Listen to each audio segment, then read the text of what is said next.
quitting is guaranteed failure. Now, when you're trying, you're going to fail. But quitting, just stopping, that was the number one thing I understood. And then number two, you have to make sure that your dreams, your aspirations and goals are so big that not accomplishing them is not an option. You have to want something so big that you think about it all the time. You have to want something so big that it drives you to wake up when you don't want to.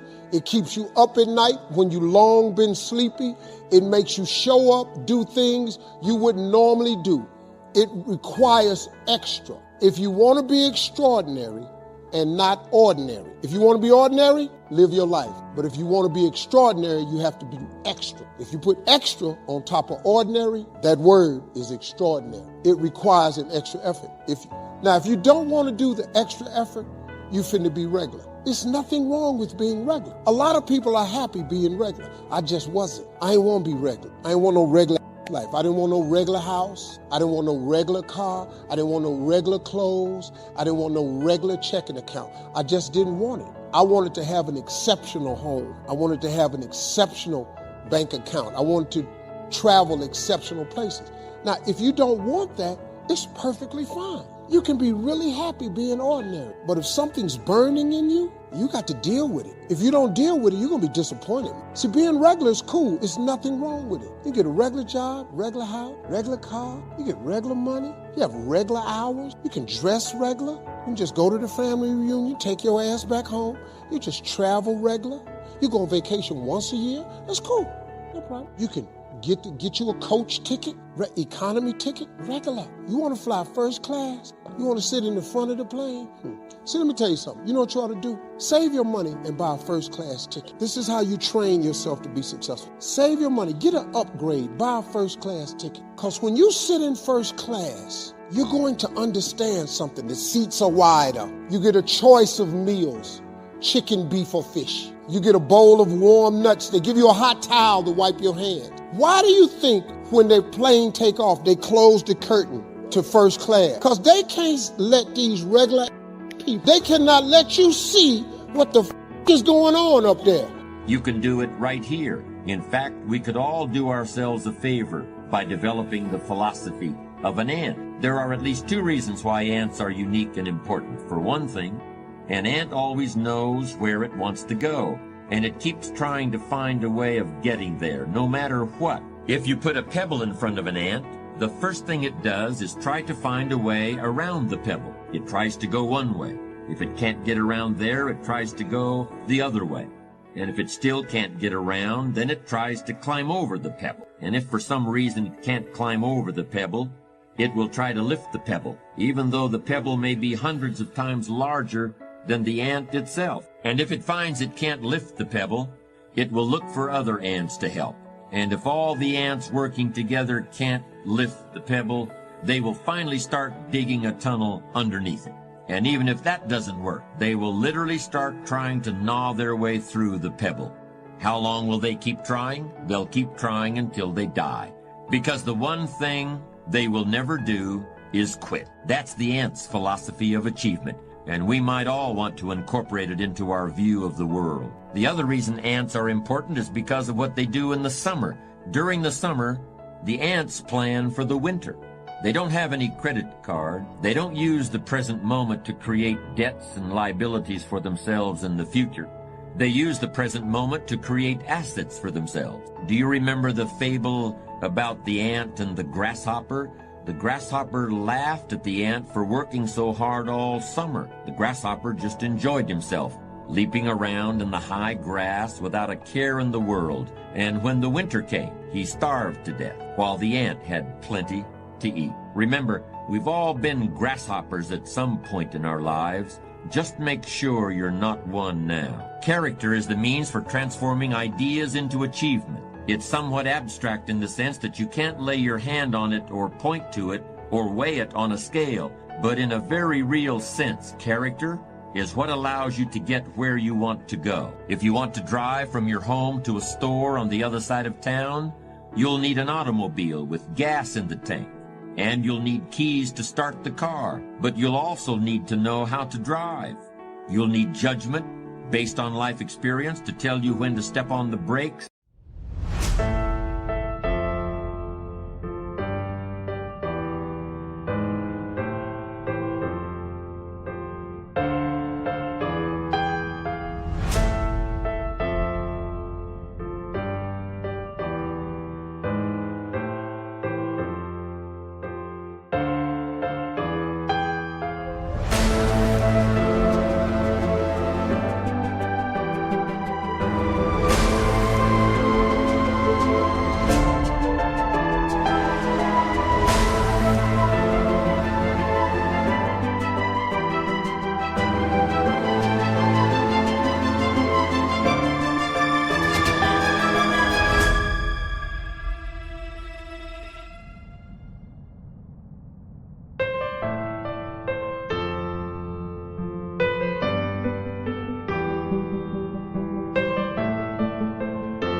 If the light up the street changes to red, you'll need a true intention to reach your destination so that you don't keep stopping for coffee and a piece of pie every 10 minutes. You'll need to know how much time to allot to the trip so you can get home in time for whatever else you have to do. And you'll need enough maturity to call and say you're going to be late if you get stuck in a traffic jam. You can't lay your hand on any of those things, and you can't measure them with a yardstick. But they're as important to reaching your destination as the car or the gas or the keys to start the engine. You begin to look at where you want to go, beginning to embrace that. It's possible. I'm blessed and highly favored. I've got a lot going for me. I got some good stuff in me. And it's possible that I can bring my greatness out here in the universe, that I can do what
to do. It's possible I can write my own book. I can have my own business. I can take the trip and travel around the world. It's possible. I can bounce back from adversity and reinvent my life. It's possible.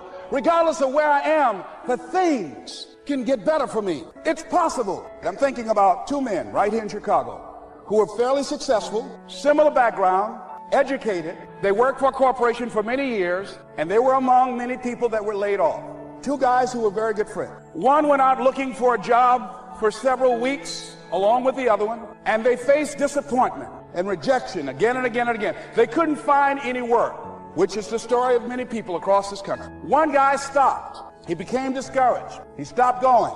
He stayed home looking at television, became very argumentative and toxic with his wife, drinking beer, getting on the phone, talking to his other negative, unemployed friend, and he just gave up. The other guy kept looking for a job everywhere he could go. Every time he could get an opportunity, kept asking people, networking, checking the newspapers every day, kept going everywhere he could, trying to find a job. You have too much education. You're overqualified. You won't be here long enough.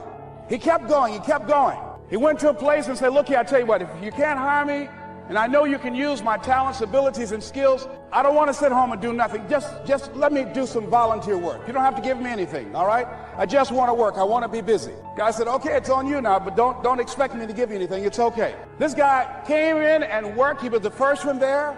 The last one to leave was the best employee there. About 4 weeks later,